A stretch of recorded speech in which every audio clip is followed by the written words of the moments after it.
5 Common Causes of BMW X3 Vacuum Leaks in Tolleson. Vacuum leak is a leak found anywhere between the engine and a mass airflow sensor. Moreover, it will cause unmetered air to enter the system in your BMW X3. This causes the actual airflow to be higher than the mass airflow sensor measures. As a result, the PCM miscalculates the amount of the injected fuel and runs the engine lean. The following points define the common causes of a vacuum leak in the BMW X3. Brittle vacuum hoses and lines. Hoses and lines that connect the PCV system to the intake manifold are prone to failures. Crankcase vapors contain oil may damages the rubber and make the hoses and lines swell and crack. Leaked brake booster. A brake booster is installed between the brake pedal and the brake master cylinder.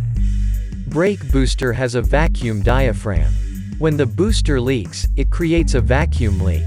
Ripped intake snorkel. Rubber or plastic snorkel are connecting the engine intake and the air filter box in the vehicle.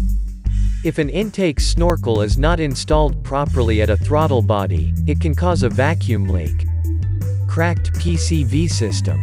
PCV system collects oil from vapors using an oil separator and flows it into the engine intake through the PCV valve.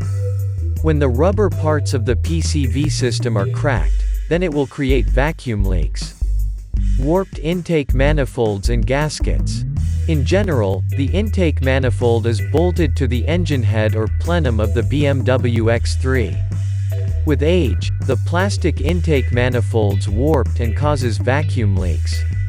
Moreover, diagnosing the vacuum leaks in your BMW X3 is not always easy.